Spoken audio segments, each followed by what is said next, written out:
간절히 축원합니다. 2025년 6월 29일 성령 강림절 후 세 번째 주일 주일날 예배를 다 같이 드리시겠습니다. 기도하시겠습니다.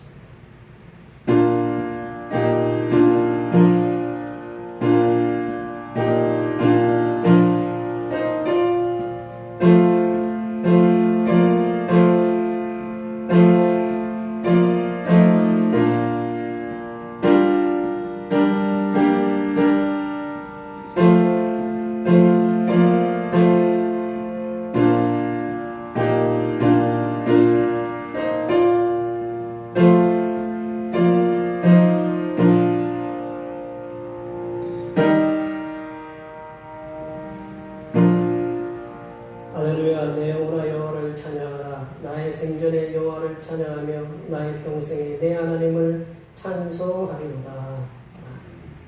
육신에 일용할 양식을 하늘로부터 폭포같이 내려주시는 사랑의 하나님 아버지, 오늘도 영혼의 양식을 위하여 아버지의 집에 오게 하셨으니 감사드립니다. 하늘로부터 내리는 참된 영의 양식은 잊어버린 채 세상에서의 육신의 정욕과 안목의 정욕과 이생의 자랑을 찾아 헤매던 죄인들을 용서하여 주시옵소서. 오늘 이 예배를 통하여 하늘로부터 내려주시는 영생의 양식을 배불리 먹고 충만한 복을 받는 귀한 시간이 되게 하여 주시옵소서. 거룩하신 예수님의 이름으로 기원하옵나이다. 아멘. 이 시간 나같이 일어나셔서 지난 한 주간 동안 우리들이 알게 모르게 저던 모든 죄를 단죄에 맞추어서 침묵으로 고백하는 고백의 기도를 드리시겠습니다. 기도하시겠습니다.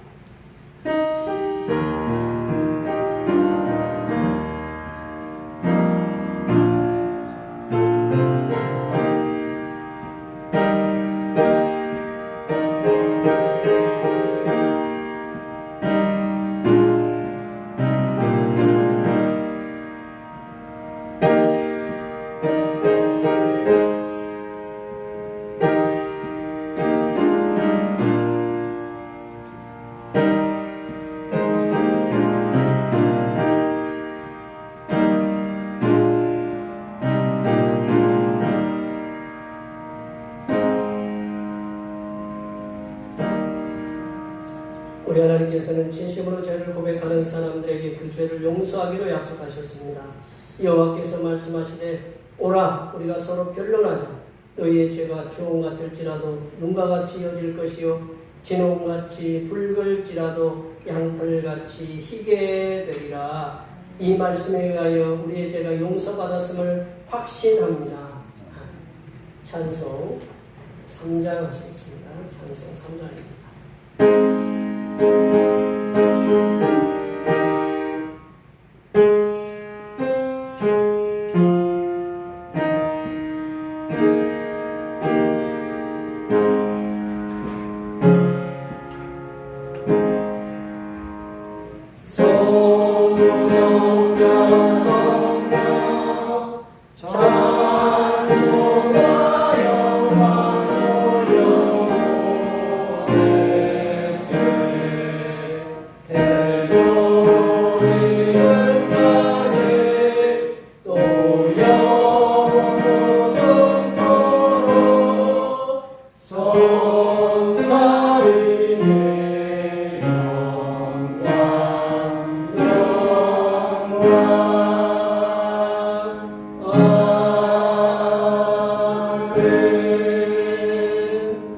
성시교독은 교동문 49번 시편 108편입니다.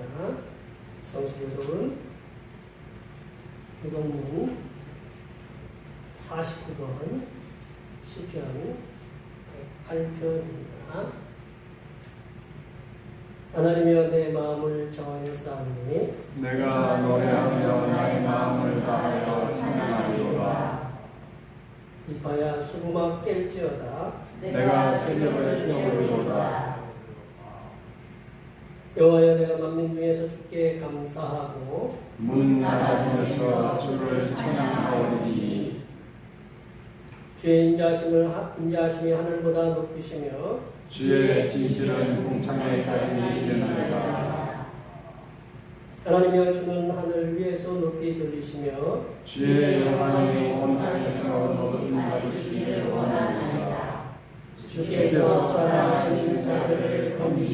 위하여 우리에게 응답하사 오른손으로 구원하소서. 아멘. 사도신경 노래 신앙을 하나님께 고백하시겠습니다. 나는 전능하신 아버지 하나님 천지의 창조주를 믿습니다. 나는 그의 유일하신 아들 우리 주 예수 그리스도를 믿습니다. 그는 성령으로 잉태되어 동정녀 마리아에게서 나시고 본디오 빌라도에게 고난을 받아 십자가에 못 박혀 죽으시고 장사된 지 사흘 만에 죽은 자 가운데서 다시 살아나셨으며 하늘에 오르시어 전능하신 아버지 하나님 우편에 앉아 계시다가 거기로부터 살아있는 자와 죽은 자를 심판하러 오십니다. 나는 성령을 믿으며 거룩한 공교회와 성도의 교제와 죄를 용서받는 것과 몸의 부활과 영생을 믿습니다. 아멘. 같이 앉으셔서 찬송 12장 하시겠습니다. 찬송 12장입니다.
전능하신 하나님 아버지, 우주 만물을 말씀으로 창조하시고 인생들이 이 땅에서 살아가기에 최적의 환경을 만들어 주시어서 아무런 걱정 없이 평안하게 살 수 있도록 은혜를 주셨음에 감사합니다.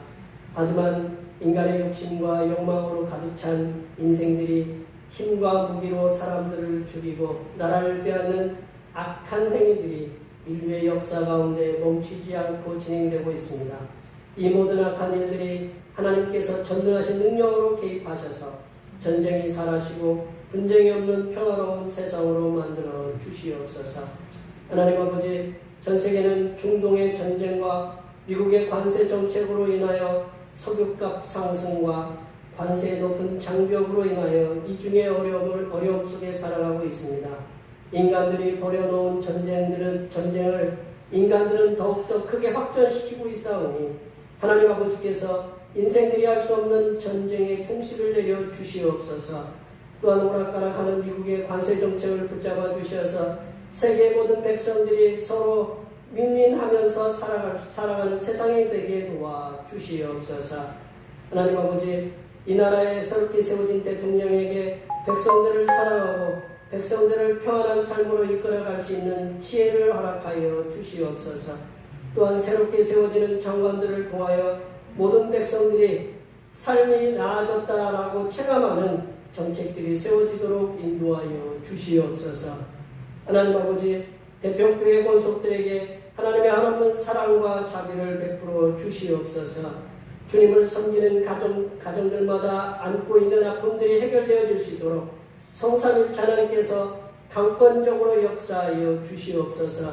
육신의 질병을 안고 있는 심령들에게 예수님의 피 묻은 손으로 치유하여 주시고, 경제적인 고통이 있는 가정에게는 하나님 아버지께서 하늘에서 내리는 비처럼 바다의 모래와 같은 물질의 은혜를 베풀어 주시옵소서. 하나님 아버지, 이 시간 거룩하신 하나님의 말씀을 듣겠습니다. 내려주신 말씀을 통하여 우리 심령에 하나님의 은혜와 하나님의 지혜가 충만하게 채워지게 하여 주시옵소서. 우리의 구원을 위해 십자가를 지신 우리 주 그리스도 예수님의 이름으로 기도하며 이제는 주님께서 갖춰주신 기도로 기도하오니, 하늘에 계신 우리 아버지, 아버지의 이름을 거룩하게 하시며 아버지의 나라가 오게 하시며 아버지의 뜻이 하늘에서와 같이 땅에서도 이루어지게 하소서. 오늘 우리에게 용할 양식을 주시고 우리가 우리에게 잘못한 사람을 용서하여 준 것 같이 우리 죄를 용서하여 주시고 우리를 시험에 빠지지 않게 하시고 악에서 구하소서. 나라와 권능과 영광이 영원히 아버지의 것입니다. 아멘.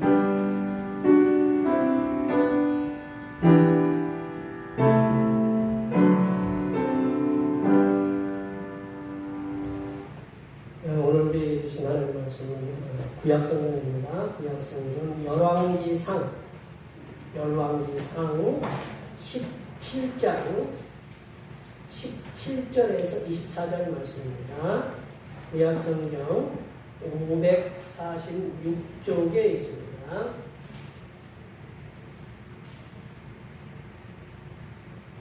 성령 강림절 후 세 번째 주일에 주신 하나님의 말씀은 구약성경 열왕기상 17장 17절에서 24절 말씀입니다. 구약성경 546쪽에 있습니다. 한 절씩 교독하시겠습니다.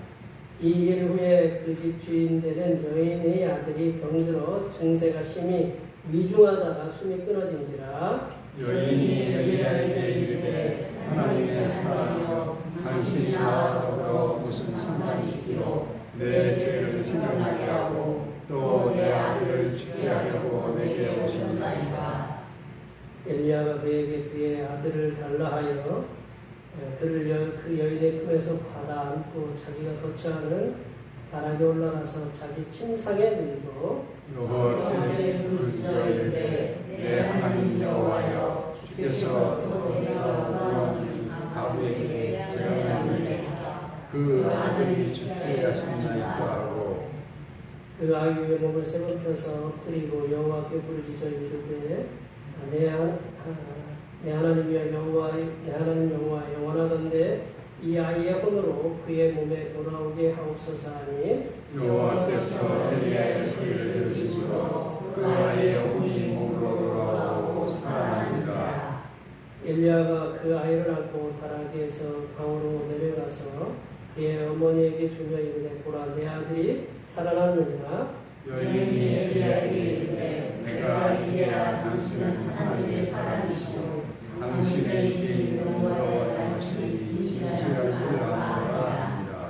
아멘. 오늘은 성령 강림절 후 세 번째 주일입니다. 인간의 불가능한 것을 증명하신 능력의 역사로 기적을 날마다 베풀어 주시고 보여주시는 성삼위 찬양께 항상 감사하시기 바랍니다. 매주 찬양 예배는 우리 여사님과 여러분들의 도움에 손길로 오고 1시에 드립니다. 다음 주는 맥주 감사 주일입니다. 성찬 성례식이 있습니다. 지난 오늘이 그러니까 상반기 마지막 주일이에요. 다음 주는 이제 하반기 첫 번째 주일인데 상반기 동안 하나님께 주신 은혜에 감사하면서 감사하시기 바랍니다.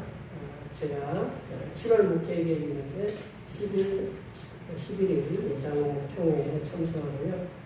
오늘교회 선교팀이 오늘 오후 2시 30분에 방문합니다. 사택지붕공사가 잘 마쳤습니다.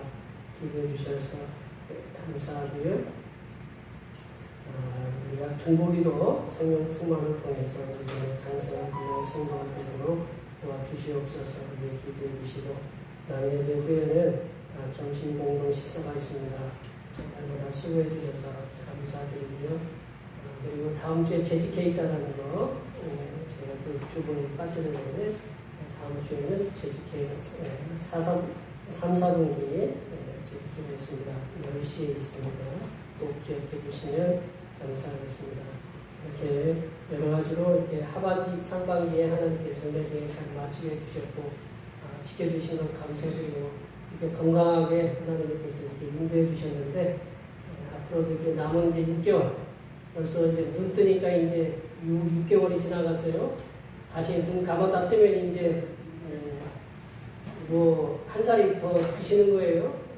이 하나님께서 이 남아있는 또 6개월 동안 은혜 중에 지켜주시고 우리 건강도 지켜주시고 우리 가정도 지켜주시고 직장도 사업도 우리 농사도 우리가 생활하고 있는 모든 삶의 터전도 우리 자녀들도 손주들도 하나님께서 은혜 중에 지켜주시고 앞길을 인도해 주시옵소서.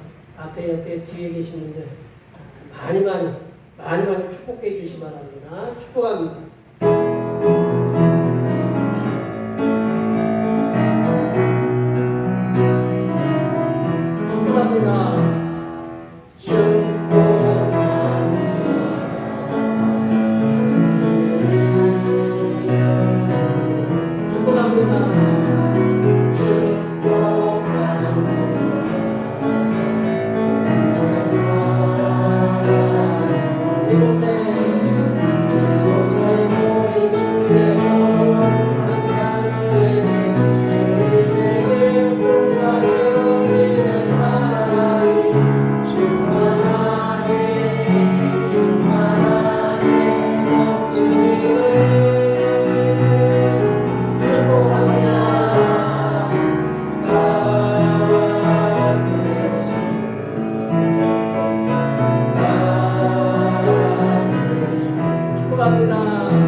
호흡하는 동물이나 바다에서 이렇게 살아가는 생물, 바다에 있는 동물이나 모두가 아픔에 대한 통증을 느낍니다. 아픔에 대한 통증을 느껴요.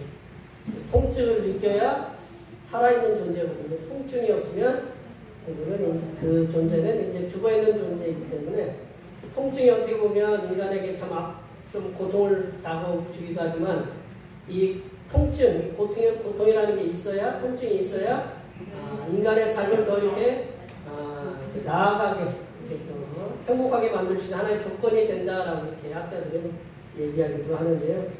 고통이라는 게 이게 앞에도 보지만 육체적인 고통도 있고 정신적인 이렇게 고통이 있는데 우리 인간은 이제 육체적인 고통도 느끼고 동물들도 뭐 그러겠지만 우리가 확실하게 더 심하게 느끼는 것은 인간인 육체적인 고통과 정신적인 고통을 함께 느끼면서 살아가는 존재다라는 것을 우리가 알 수가 있습니다.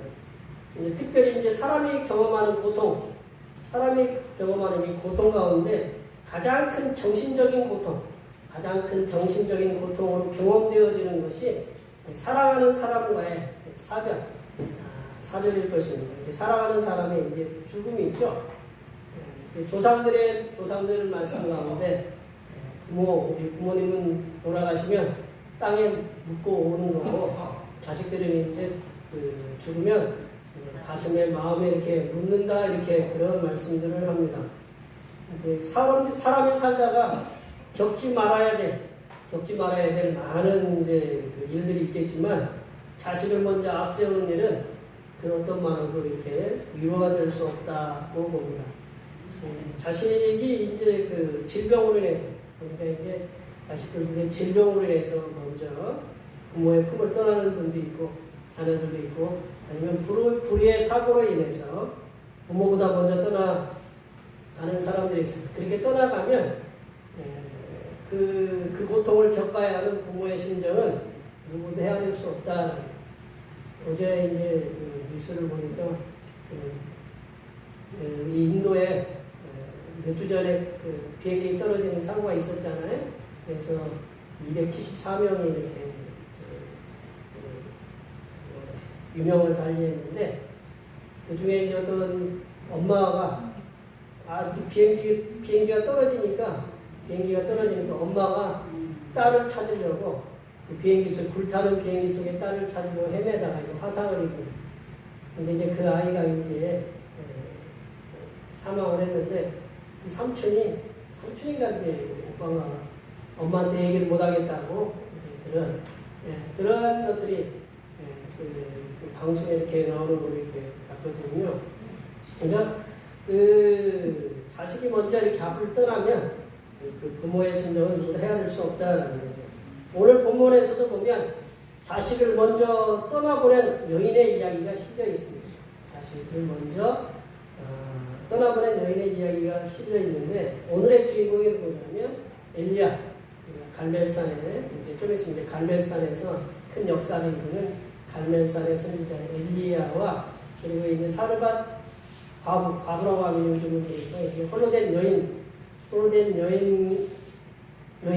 그래서 엘리야가 극진히 이렇게 대접을 이렇게 대접받았던 사르밧 여인, 홀로된 여인과 그 아들의 이야기가 이제 오늘 본문의 이제 주인공이거든요. 오늘 본문 말씀을 통해서 엘리야와 여인과 아들을 통해서 우리들에게 주시는 말씀, 어떤 말씀을 주시는지 함께 나눠보도록 하겠습니다. 첫 번째로 신실한 하나님의 사람의 가정에도 고통은 온다라는 것이거든요. 신실한 하나님의 사람의 가정에도 고통은 온다라는 것을 얘기해주고 있습니다. 17절 말씀을 다 같이 읽어보겠습니다. 이 일 후에 그 집 주민들은 노래하니 병들어 신세가 신이 부어나라 숨이 끊어진지라. 이 일 후에라는 것은 앞의 말씀이거든요. 앞의 말씀은 그거잖아요. 엘리야가 이제 까마귀가 이제 먹여 살렸잖아요. 까마귀도 먹여 살렸는데 거기 물이 끊어지고 그래서 사르밧이라는 동네에 갔는데 거기에 이 과부가 있었거든요. 홀로된 여인이 있었는데 이 여인에게 나에게 음식을 달라 하니까 나에게 한 끼 음식이 있는데 먹고 죽으려고 하는데 그래 그거 나에게 줘라 라고 엘리야가 얘기하니까 그걸 해주고 이제 그 가뭄이 끝나는 동안 기름과 통의 밀가루가 떨어지지 않았다라는 그 말씀으로 이제 끝나거든요. 그리고 이 일 후에라는 말이 바로 그런 일이거든요. 근데 오늘 본문의 배경이 되는 지역은 이스라엘부터 멀리 떨어진 페니키아라는 지역인데 그 떨어진 사르밧이라는 동네다라는 거죠. 엘리야는 하나님의 명령에 의해서 가뭄을 피해서 사르밧이라는 동네까지 그 먼 거리까지 이렇게 걸어가게 돼요. 가뭄을 피해 사르밧까지 오게 된 엘리야는 홀로된 여인과 아들의 극진한 이렇게 대접을 받았습니다. 이후에 엘리야는 홀로된 여인과 이제 그 아들이 살아갈 수 있도록 자기를 대접했으니 그런 복을 갖다 하나님께 빌어요. 그러니까 이제 가뭄의 통에 밀가루가 떨어지지 않고 기름병에 기름이 떨어지지 않는 그런 그 가뭄이 끝날 때까지 그런 놀라운 복을 받았다라는 거예요. 우리 어른들이 겨울이 돌아오면 뭐가 걱정했어요? 겨울에 이제는 불때감을 이제 모으는 게 그 일이었고, 얼마 전까지만 해도 연탄이 집에 좀 쟁여져야, 연탄, 그래야 이제 마음 편하게 김치가 있고 쌀이 있고, 일단 그러면 겨울 나잖아요, 그죠? 근데 요즘은 뭐가 있어야 돼요? 기름이 있어야 돼요. 이제 우리 여기 혼자 계시는 이제 그 단독주택분들은 기름이 있어야 돼요. 아니면 뭐 이제 그 심야 전기가 있으면 이제 이런 것이 있어야 된다라는 거죠. 근데 이제 이 위험한 상황 가운데, 가뭄이라는 그런 위험한 상황 가운데서도 그 음식이 곧 밀가루와 그 기름이 떨어지지 않은 그런 복을 받았다라는 거죠. 이렇게 가뭄으로 인해서 음식 걱정이 사라진 홀로 된 여인과 아들의 가정에 하나가 좀 편하면 뭔가 또 이렇게 어려움이 오죠, 그죠? 이제 좀 편안만 하면 또 이제 어른들이 뭐가 찾아오고, 이게 뭐 집이 편안하면 몸에 병이 들고, 이제 그런 거잖아요. 이게 편안할 때 뭔가 가정에 이제 아픔이 찾아와요. 아들이 이제 어떠한 질병을 앓았는지 몰라요. 이 아들이 이제 나이가 보니까 우리 강연이나 뭐 그 정도 될 것 같아요. 크지는 않을 것 같아요. 이제 옛날에는 그렇게 크지는 않았을 것 같은데, 이 홀로 된 여인의 그 아들이 그 질병으로 인해서 숨이 멈춰져요. 숨이 멈춘다라는 건 우리 목숨이라는 거는 목에 숨이 붙어 있는 거를 목숨이라고 하잖아요. 그죠? 그래서 목에 숨이 없으면 어떻게 돼요? 예. 우리가 보면 심장이 뛰는지 코에 숨을 쉬는지 그걸 먼저 확인하잖아요. 그죠? 이제 그거거든요. 숨이 멈춰서서 세상을 등지고 말았어요. 어떤 질병인지는 여기 성경 기자가 이렇게 기록하지는 않았지만, 근데 홀로 된 여인과 아들은 자신의 집 2층을 엘리야 선지자가 묵을 수 있도록 배려했어요.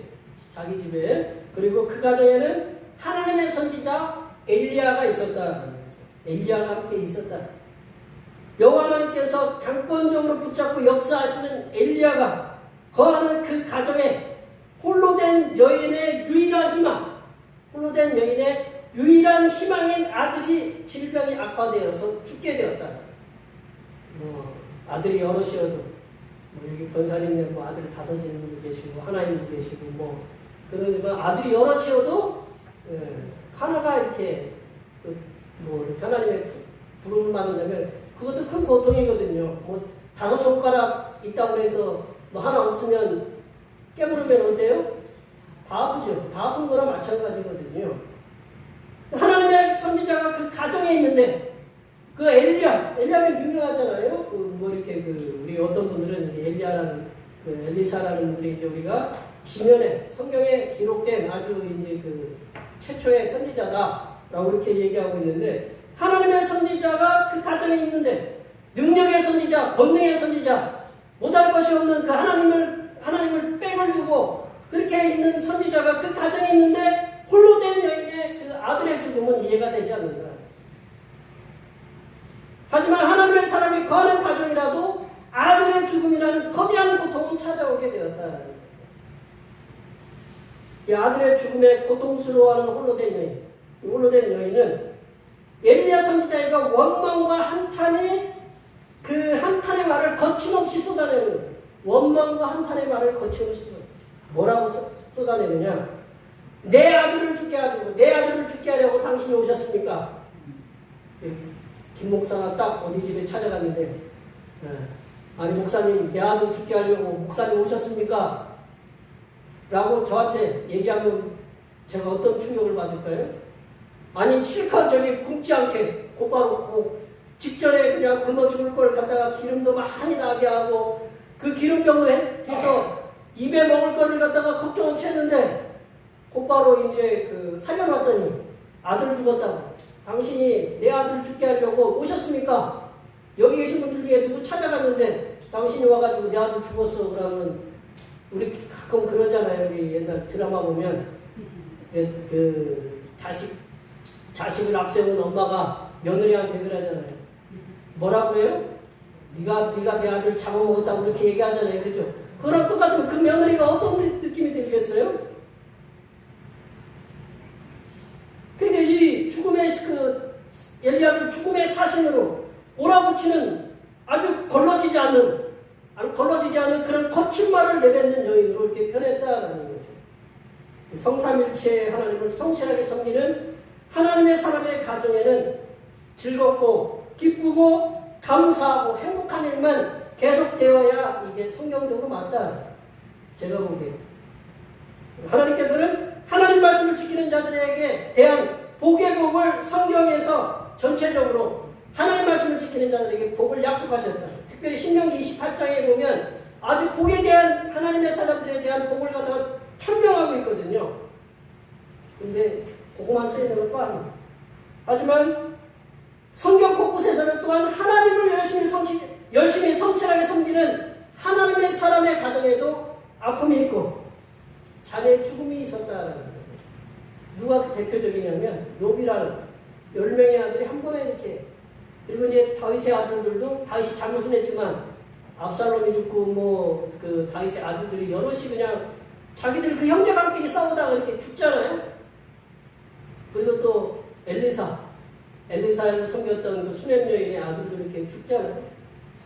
이런 큰 고통을 겪는 일들도 있다라는 것을 성경에서 보여주고 있어요.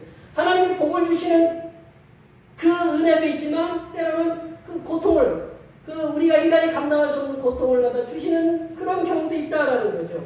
하나님의 사람에게, 하나님의 가정에게 벌어지지 말아야 할 일들이 아무런 꺼리낌 없이 일어나고 있다는 사실에 대해서 하나님의 사람들, 그러니까 왜 열심히 하나님을 섬기는데 왜 나에게 이런 고통이 오느냐? 그걸 갖다 하나님의 사람들에게는 이게 큰 고통, 이해가 되지 않는 큰 고통으로 인한 그 시련의 시간들을 지내야 한다. 그래요. 하나님을 신실하게 믿는 하나님의 사람의 가정에도 하나님을 알지 못하는 하나님을 믿지 않는 사람들의 가정에게도 좋은 일도 일어나지만 그 둘 다 신자나 불신자나 그들에게도 똑같이 사람으로서 원하지 않는 그런 원치 않는 일들이 똑같이 벌어지고 있다는 사실이다. 그러면 하나님을 믿는 사람들에게는 일어나지 말아야 되고 하나님 안 믿는 사람도 일어나야 되는데 하나님 믿는 사람도 똑같이 일어나기 마련이다라는 거죠. 왜 이런 고통스러운 일들이 하나님의 가정에 일어나느냐고, 내가 무슨 큰 죄를 저질렀느냐고, 차라리 내 자신에게 일어나지 왜 아들에게, 왜 애꿎은 아이들에게 일어나느냐고 끊임없이 질문에 질문을 하나님께 던질 것입니다. 하나님의 사람들이 분명히 기억할 것은 하나님의 사람의 가정에는 성삼위일체 하나님께서 내려주시는 어떠한 복이 있어요. 예측할 수 없는 놀라운 복들이 우리에게 일어나기도 한다는 거예요. 반면에 하나님의 사람의 가정에도 우리들이 예측할 수 없는 경악할 만한 그런 고통이 다가올 수도 있다는 사실을 우리는 기억해야 된다고 오늘 이 사르밧 여인의 통해서 우리에게 말씀해 주고 있다는 거예요. 두 번째로는 하나님의 사람은 고통을 극복할 수 있도록 최선의 방법을 찾도록 힘써야 된다는 거예요. 고통을 극복할 수 있도록 최선의 방법을 찾도록 힘써야 된다는 거죠. 20절 말씀을 읽어보겠습니다. 20절입니다. 여호와께 부르짖어 이르되 내 하나님 여호와여, 주께서 또 내가 무화하는 집 바로에게 재앙을 내리사 그 아들이 죽게 하셨나이까 하고. 여기 보면 첫 번째는 누가 이 말을 했어요? 홀로된 여인이 당신이 내 아들을 죽게 하려고 여기 오셨습니까? 라고 얘기를 했고, 이 말을 누가 받았어요? 엘리야가 받고 하나님한테 기도하는 그대로 과부에게 재앙을 내리사 그 아들을 죽게 하셨나이까? 라고 하나님 앞에 그대로 기도한다는 거예요. 아들이 중한 질병을 앓다가 죽음을 맞이한 후에 그 후에 여인은 아들의 죽음을 하나님의 선지자 엘리야에게 알려요. 여인이 아들의 죽음을 엘리야에게 전하는 과정 속에 우리 앞에서 살펴봤지만 엘리야는 여인으로부터 경악스러운 이야기를 듣고 마음에 충격을 받았다. 제가 말씀드렸잖아요. 제 김 목사가 대평교에 왔는데 좋은 일들이 있다 갑자기 누군가에게 큰일이 닥쳤어요. 목사님 때문에 내가 이런 어려움 당했습니다. 그러면 앞서도 말씀드렸지만 충격을 얼마나 받을까요? 근데 여기 계신 분들이 이제 권사님, 우리 장로님이나 누가 가가지고 어떤 집에 가서 기도해 주러 가는데 당신이 와가지고 우리 집이 이렇게 풍비박산 났습니다. 그렇게 얘기하면 어떤 느낌이 들까요? 아니 내가 기도해 주러 왔는데 보러 왔는데 이런 일을 갖다가 나한테 하면 이게 지금 엘리야가 그런 지금 가슴에 큰 무 하나를 갖다 이렇게 박힌 심정이다라는 거죠. 그러니까 엘리야가 얼마나 충격을 받았겠어요. 자존심도 상하고 하나님이 살아계신데 이러한 내가 이걸 수모를 당해야 되느냐. 여인은 그러니까 엘리야는 여인으로부터 자신의 아들을 죽이러 그 먼 곳에서부터 나를 찾아왔느냐 그 말을 들으니까 이 엘리야는 머리가 하얗게 된 거예요. 가슴에 그냥 못이 크게 박히고 여인은 자신이 당한 극심한 고통을 하나님의 사람에게 거칠게 전하였고 하나님의 사람인 엘리야는 숨이 끊어진 그 아들을 달라해서 자신이 묵고 있는 여인의 집 2층 다락방에 아이를 안고 아이가 얼마나 덩치가 큰지는 모르겠지만 제가 우리 아들을 안고 올라가라 우리는 올라가다가 쓰러져서 저기 할 거예요. 아들을 안고 그러니까 아들이 또 돌아갔으면 하나님 품에 갔으면 이게 무겁잖아요, 그죠? 자고 있는 애를 안으면 가끔 우리 애들 어렸을 때 이렇게 자고 있는 애들 이렇게 안으면 아무리 아빠지만 힘들어요.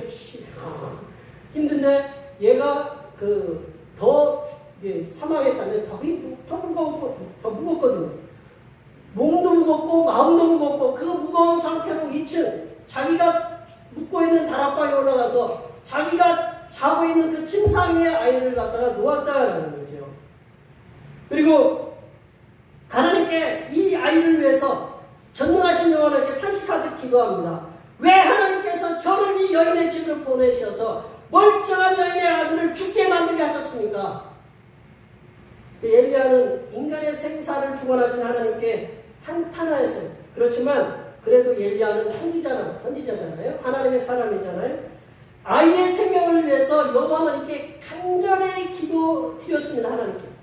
또한 엘리야는 아이의 혼이 돌아오도록 목숨이 돌아오도록 하기 위해서 아이의 몸 위에 자신의 몸을 세 번 펴서 엎드리는 수고를 하였다는. 어떤 분들은 이게 미신적인 행위다.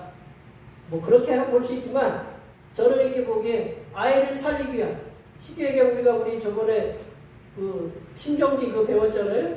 심정지를 배웠으니까 배우면 어떻게 해요? 심장이 멈추면 막 누르라고 그랬잖아요. 그런 것처럼 그런 모습일 걸까라고 저는 이렇게 봐요. 그럼 몸부림이다라는 아이를 살리기 위한 몸부림이라고 봐요. 그리고 죽은 아이 위해서 하나님 앞에 간절히 기도했어요. 엎드려서 하나님 자신의 몸 죽은 아이의 몸 위에서 자신 몸을 엎드려가지고 하나님 앞에 간절히 기도했어요. 엘리야의 기도는 단순했다라는 거죠.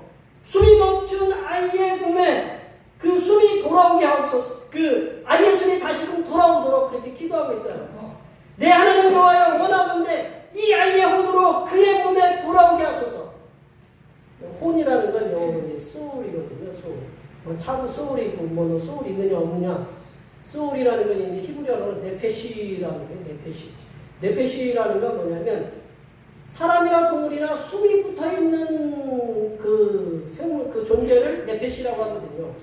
그러니까 숨이 붙어있는 네페시로 존재로 돌아오게 해달라고 그런 혼이 있는 존재로 돌아오게 해달라고 여기서 기도하고 있다라는 거죠. 엘리야의 기도는 숨이 멈춰있는 아이에게 다시금 숨이 돌아오게 하시는 그 은혜를 하나님께서 내려달라고 이렇게 기도하고 있습니다.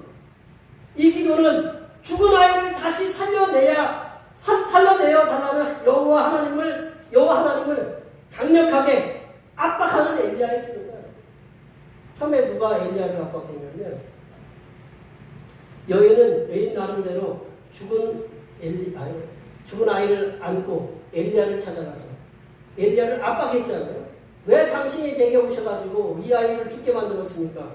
그건 압박을 가하고 또한 죽은 아이를 받은 그 엘리야도 역시 살아계신 하나님 아버지께 압박을 하는 거예요. 왜 하나님께서 내가 여기 와가지고 이 홀로 된 여인의 여인의 아들을 죽게 만드셨습니까? 라고 하나님께 압박하는 거죠. 엘리야는 기도뿐만 아니라 자기 몸을 그 죽은 아이의 몸 위에 3번이나 펴서 따뜻함을 주어서 호흡이 돌아오도록 그 자신의 몸을 최선을 다해서 그 아이 위에 폭에 엎드리는 그런 간절한 그런 살리려고 하는 그런 간절한 몸짓을 하고 있다라는 거죠. 하나님의 사람들이 예측할 수 없는 어려움과 그 위험에 처했을 때 할 수 있는 최선의 방법은 뭐냐? 하나님 앞에 기도하는 거예요. 전능하신 하나님 아버지께 기도하는 거다. 엘리야는 숨이 멈춘 아이가 숨이 다시 돌아올 것인지 아닌지는 자신의 영역이 아니었음을 알고 있어요. 자기가 무슨 사람을 갖다가 죽였다 살렸다 그런 영역이 자신에게 없음을 자신이 알고 있었다라는 거죠. 자신의 영역이 아니에요. 숨이 멈춘 아이의 숨이 다시 돌아오게 해서 일상의 생활을 할 수 있게 만드시는 일은 그것은 하나님의 영역이다라는 것을 엘리야는 잘 알고 있었다는 거예요. 그래도 엘리야는 자신이 섬기는 하나님, 전능하신 하나님 아버지께 기도했어요. 그 하나님께 기도했고 아이의 숨이 돌아올 수 있는 방법을 찾아서 최선을 다했다. 하나님의 사람들도 우리 자신들이 맞닥뜨린 이 고통에 대해서 한탄만 하면 안 된다. 한탄만 하는 것이 아니라 인간의 생사화복을 주관하시는 전능하신 아버지 하나님께 기도해야 된다. 그리고 전능하신 아버지 하나님께 고통을 해결하려고 기도하면서 이 고통의 문제를 해결할 수 있는 방법들을 찾아보는 거예요. 그 엘리야도 기도했고 자신의 몸을 죽은 아이의 몸에 이렇게 3번 펴서 몸을 따뜻하게 하는 그런 방법들을 썼어요. 이 고통이 쉽게 풀릴지 우리 하나님께 기도하면 이 고통이 쉽게 풀릴지 풀렸으면 좋겠잖아요. 그죠? 우리가 자판기에 돈을 넣으면 원하는 게 딱 나오잖아요. 그죠? 근데 우리가 뭐 택배 시키면 금방 와요? 안 와요? 오죠? 왜? 돈이 다 들어가니까 그래. 뭔가 이렇게 딱 금방 온다 보면 우리는 좋아요. 근데 이게 이렇게 고통이 쉽게 풀릴지 아니면 시간이 걸릴지는 하나님의 응답에 달려있다. 내가 하는 게 아니고 하나님의 응답에 달려있다. 그래도 하나님의 사람들은 고통의 해결을 위해서 기도하고 방법을 찾는 삶을 살도록 가야 된다. 제가 여기 와서 기도한 게 제가 수요일날도 말씀드렸잖아요. 18년 만에 이루어진 기도가 있다. 네, 제가 여기 이제 온 지 18년 됐는데 18년 만에 이루어진 기도가 있다. 네, 근데 기도가 안 이루어진 것도 아직도 많아요. 네, 여기 계신 분들을 위해서 기도하는데 기도가 아직 안 이루어지지 않은 것도 있어요. 그래도 우리는 어떻게 해요? 계속 기도해야 된다는 거죠. 사도 야고보는 고난당하고 있는 하나님의 자녀들에게 이렇게 명쾌한 대답을 내놓고 있습니다. 야고보서 5장 13절 말씀을 다 같이 한번 읽어볼까요? 야고보서 5장 13절입니다. 너희 중에 고난당하는 자가 있느냐? 그는 기도할 것이요 즐거워하는 자가 있느냐? 그는 찬송할 것이니라. 고난이 온다. 그러면 어떻게 하면 돼요? 기도하고 즐거우면 찬송하고. 세 번째로 요한하나님께서는 하나님의 사람의 부르짖음을 듣고 응답하신다. 요한하나님께서는 하나님의 사람들의 부르짖음을 듣고 응답하신다. 22절 말씀, 22절 함께 읽겠습니다. 여호와께서 엘리야의 소리를 들으심으로 그 아이의 몸으로 돌아오고 살아난지라. 살아났다라는 거죠. 아이의 아이의 혼이 몸으로 돌아왔다. 숨이 돌아왔다라는 거죠. 숨이 돌아와서 이 아이가 숨쉬게 되었다. 우리가 심폐소생술 하는 게 이게 뭐가 돌아오도록 하는 거예요? 숨이 돌아오도록 하는 거잖아요. 그동안의 시간을 어떤 분들 우리 장신영롱주와 부흥회 때 이 숨이 멈춰져서 잠깐 그 시간 동안 죽은 시간에 어떤 분들이 이제 하나님 체험했다. 임사 체험이라고 하는데 그런 시간 동안 이 엘리야도 얼마나 답답했겠어요. 긴장했겠어요. 전능하시고 살아계신 그 여호와 하나님께서는 엘리야가 부르짖는 기도, 아이의 혼이 돌아오게 해달라고, 아이의 혼이 돌아오게 해달라고, 죽은 아이가 다시 살아나게 해달라고 그 기도를 하나님께서는 들으셨다라는 거죠.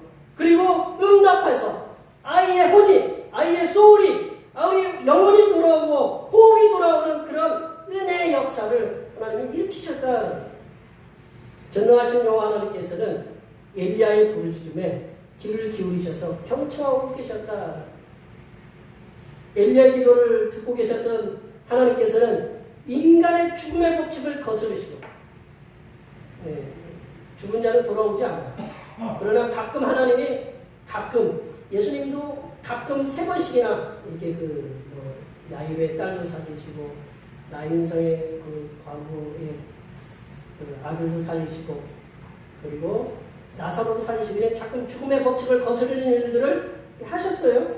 근데 이 하나님께서도 이 아이의 이 홀로된 여인의 그 아이의 죽음을 하나님께서 거스르시고, 하나님의 법칙을 거스르시고 아이의 목에 숨을 다시 불어 넣어서 다시 살아나게 하시는 기적의 역사를 일어나게 하셨다. 아이의 살아남의 기적을 목도한 여인, 아이의 그 살아남의 기적을 목도한 여인, 이 여인이 그동안은 우리가 이번 이 설교도 제가 예전에 한번 했던 거 기억이 나는데, 하나님의 선지자를 좀 그냥 대충 하는 거예요. 저기 하나님의 선지자 맞아? 머리는 벗겨졌고 뭐 옷도 허슬트레하고 저렇게 이렇게 다니니 그렇잖아요. 좀 뺀질하게 입고 차도 고급차 타고 다니고 그렇게 하면 좀 이렇게 잘 봐줄 텐데, 이게 머리도 벗겨졌지, 옷은 무슨 입다가 걸치고 보일랑말랑하게 입고, 그런 사람으로 뭐 기름도 채워주고 뭐 가루가 이렇게 하긴 했지만 그래도 하나님은 인정을 못했어요. 하나님의 사람은. 그랬는데 오늘 본문 24절에 보면 뭐라고 얘기했냐면, 이 여인은 비로소 엘리야가 정말로 자신과 아들을 살리시기 위해 오신 하나님의 사람임을 고백하고 있다. 우리가 믿고 섬기는 성삼위일체 하나님께서는 전능하신 하나님이십니다. 우리가 사도신경으로 고백하는 말씀인데, 나는 전능하신 아버지 하나님, 천지의 창조주를 믿습니다. 그리고 전지하셔, 모든 걸 알고 계셔. 그래서 우리의 모든 것을 다 알고 계시고 우리들의 삶과 죽음, 우리들에게 화, 우리들에게 복을 주장하시는 분이 성삼위일체 하나님이시다는, 우리가 우리의 고통의 문제에 해결을 위해 기도할 때 전능하신 아버지 하나님께서는 우리의 기도에 귀를 기울이시고 응답해 주신다라는 것을 기억해야 된다. 그 기도의 응답이, 우리가 기도할 때는 기도의 응답이 즉시 올 때도 있어요. 여기 그런 기도 응답을 경험하시는 분들이 계신 거고, 기도 응답이 즉시 올 때도 있어요. 그렇지만 더디게 올 수 있음을 여기 계신 분들 신앙생활 해보시니까, 내가 기도했는데 기도 응답이 아직도 안 왔다. 더디게 기도 응답이 올 수 있음을 우리가 그동안 신앙생활을 통해서 우리가 경험을 통해서 잘 알고 있잖아요. 그렇지? 그리고 우리가 우리의 고통을 해결하겠다고 전능하신 성삼위일체 하나님께 기도를 할 때 기도가 아직도 이루어지지 않는, 응답이 안 오고 기도가 아직도 이루어지지 않은 것도 있음을 우리는 잘 알아요. 그래도 우리가 하나님 뜻에 맞게 기도하고 있다면, 하나님의 뜻에 맞게 기도하고 있다면 그 기도를 멈추지 말고, 스탑하지 말고 계속적으로 꼭 계속해서 기도하고 계속해서 간구하시기 바랍니다. 사도 바울은요, 다메섹 도상에서 그 강력한, 지금 우리가 시리아가 우리가 아직 갈 수는 없지만 다마스커스, 시리아의 수도인 다마스커스에서 강력한 그 예수님의 빛을 받았어요. 그래서 시력을 잃었어요.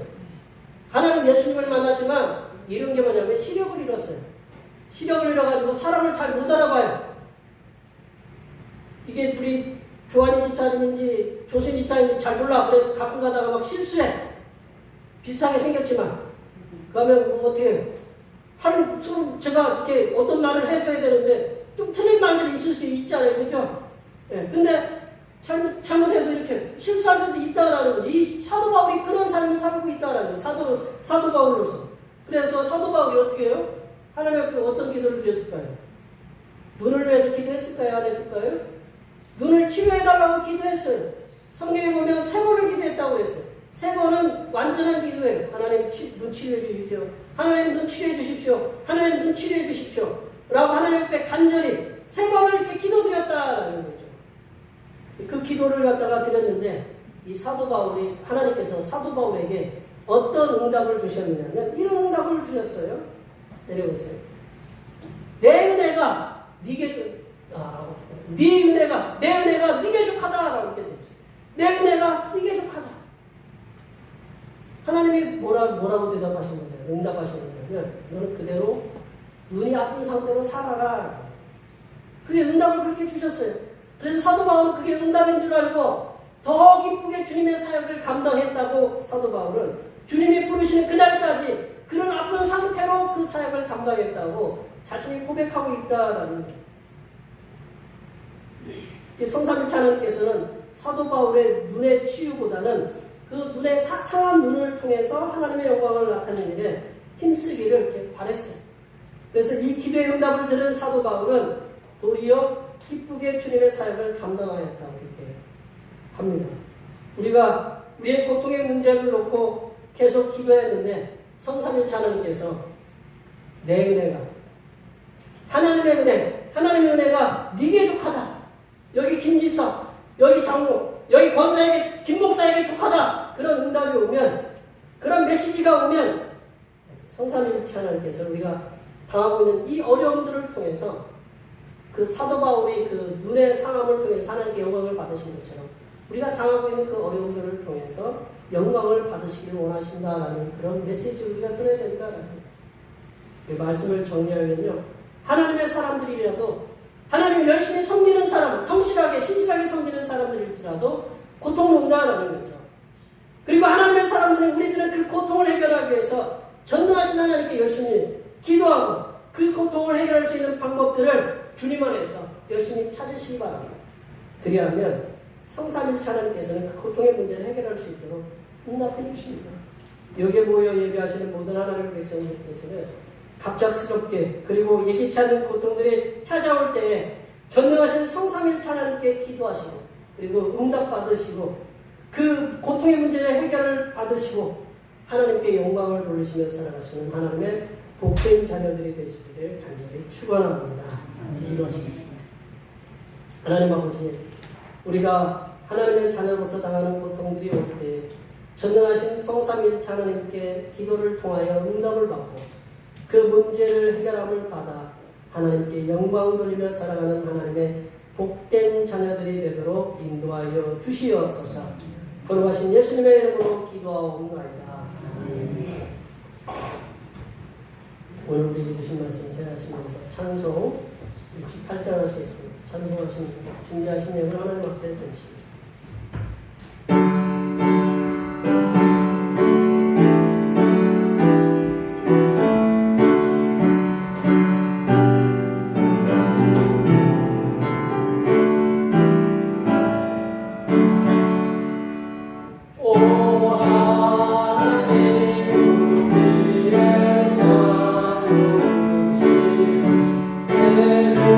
주님께 귀한 것들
주님께 영광을 올리오리 그 능력이 우리를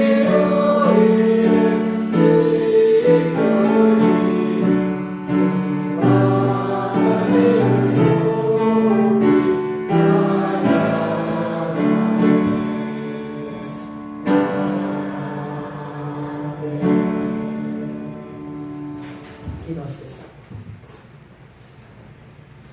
날마다 성부의 변화를 기뻐하시는 사랑이 풍성하신 하나님 아버지, 이 몸과 마음이 변화되어 하나님께서 기뻐 받으시는 예물이 되기를 소원합니다. 이러한 마음을 가지고 주님 앞에 나오면서 준비한 예물을 드리오니 기쁘게 음명하여 주시옵소서. 하나님 아버지, 우리의 삶을 보면 더 나아지지 않는 것 같지만 그래도 지금까지 주님께서 붙잡아 주셨기에 우리의 일터에서 일할 수 있음을 고백합니다. 주님께서 허락하신 일터에서 수고하여도 소득의 열의 하나를 드립니다. 우리의 앞으로의 삶이 더 풍성해지는 은혜가 있게 하여 주시고 이제는 11조만이 아니라 더 많은 물질을 들여도 부족함이 없는 복이 바치는 손길마다 충만하게 임하게 하여 주시옵소서. 하나님 아버지, 범사에 감사하는 마음으로 감사의 예물을 드립니다.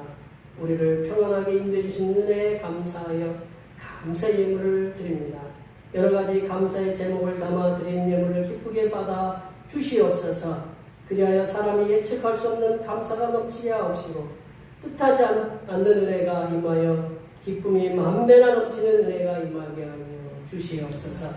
하나님 아버지, 오늘 강렬 같은 마음으로 주님 앞에 주일헌금을 드립니다. 이 한 주간도 주님께서 선하게 베풀어 주시는 사랑하심과 은총의 역사 가운데 복된 길로 인도하여 주시옵소서. 한 달을 감사하며 월정금을 드립니다. 한 달 동안 주님의 사랑하심으로 은혜와 평강이 넘치게 하여 주시옵소서. 이 땅의 영혼 구원을 위해서 성경금을 드립니다. 대평교회의 영혼을 구원으로 인도하는 역사가 이 지역을 넘어 세계로 확장되는 은혜가 있게 하시고 바친 손길의 삶이 더 풍성하게 손비하는 은혜가 임하도록 물질의 복을 충만하게 부어 주시옵소서. 주님께서 이 땅에 보내주신 생일을 맞이하여 생일헌금을 드립니다. 다가오는 명년의 생일까지도 건강하고 복되게 지켜주시고 하나님의 백성으로서 살도록 지켜주시고 인도하여 주시옵소서.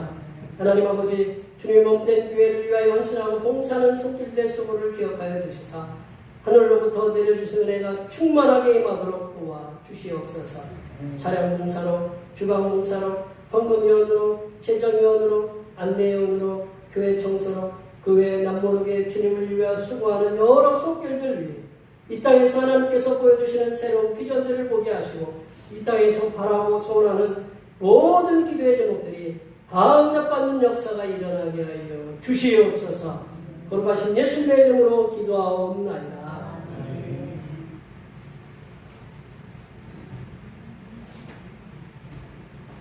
진정하셔서 사명선언을 전하시겠습니다.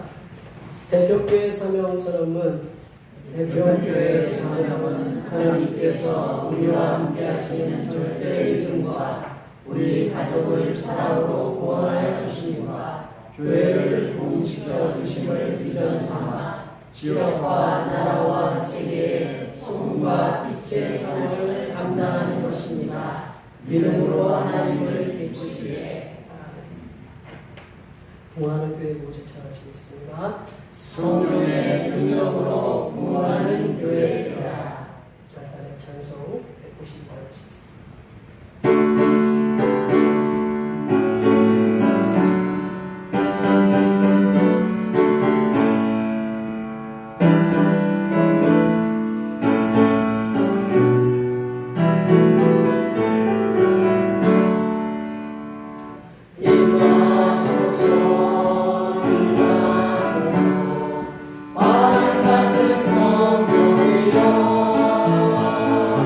예수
우리 주님 예수 그리스도의 은혜와 죽은 자도 살려내사 기쁨을 주시는 전능하신 하나님 아버지의 무한하신 사랑하심과 성도들이 부활의 소망을 가지며 살아갈 수 있도록 도우시는 보혜사 성령 하나님의 교통하심과 교제하심과 위로 충만하게 하시니 죽은 자도 살려내시는 전능하신 성삼일체 하나님만을 의지하며 살아가기로 하지만은 여기 모인 모든 주님의 백성들 위해와 그들의 가정과 건강과 직장과 사업과 학업 위해와 올해의 모든 농사들과 모든 계획들을 위해와 흩어져 있는 모든 자녀 손들 위해와 이 자리에 함께하지 못한 모든 태평교회 권속들 머리머리 위해와 이 나라의 중동 전쟁과 관세로 인하여 어려움에 처한 백성들을 평안하게 이끌어갈 수 있도록 하나님께서 대통령과 정부에게 지혜를 부어주심과 이란과 이스라엘의 중동 전쟁으로 인한 무역의 어려움이 없게 하시는